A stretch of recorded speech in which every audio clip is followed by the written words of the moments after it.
नवी मुंबई शहरात अनैतिक व्यापार आणि अवैध धंद्यांविरुद्ध सुरू असलेल्या विशेष मोहिमेअंतर्गत नवी मुंबई पोलीस आयुक्तालयाच्या गुन्हे शाखेने नेरूळ परिसरात एका मोठ्या देहविक्रीय रॅकेटचा पर्दाफाश केला। या प्रकरणी 3 आरोपींना बेड्या ठोकण्यात आल्या आहेत। अनैतिक मानवी वाहतूक प्रतिबंधक कक्षाचे वरिष्ठ पोलीस निरीक्षक पृथ्वीराज घोरपडे यांना 6 मे 2026 रोजी एका गुप्त बातमीदारामार्फत अनवर शेख नावाचा इसम आपल्या साथीदारांच्या मदतीने रिक्षातून मुलींना ग्राहकांनी सांगितलेल्या लॉजवर पोहोचवतो आणि एका मुलीचे 20,000 रुपये आकारून देहविक्री व्यवसाय चालवतो, अशी माहिती पोलिसांना मिळाली होती। या माहितीची शहानिशा करण्यासाठी पोलिसांनी नेरूळमधील the blessful stay lodging and boarding येथे एक बनावट ग्राहक पाठवला। बनावट ग्राहकाने इशारा करताच पोलीस पथकाने सदर लॉजवर छापा टाकला।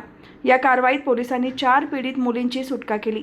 या मुलींना देहविक्रीसाठी प्रवृत्त करून त्यांच्याकडून हा व्यवसाय करून घेणारे मुख्य आरोपी मोहम्मद हनीफ रजब ब्यारी, अनवर आलम इसाक शेख आणि या बेकायदेशीर कामासाठी लॉज उपलब्ध करून देणारा मॅनेजर राजेश सदानंद ढवळे या तिघांना पोलिसांनी रंगेहात पकडले।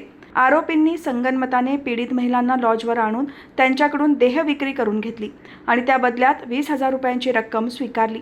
या प्रकरणी नेरूळ पोलीस ठाण्यात विविध कलमान्वये गुन्हा दाखल करण्यात आला आहे। अटकेत असलेली तिन्ही आरोपींना न्यायालयाने 11 मे 2026 पर्यंत पोलीस कोठडी सुनावली असून नेरूळ पोलीस या प्रकरणाचा अधिक तपास करत आहेत।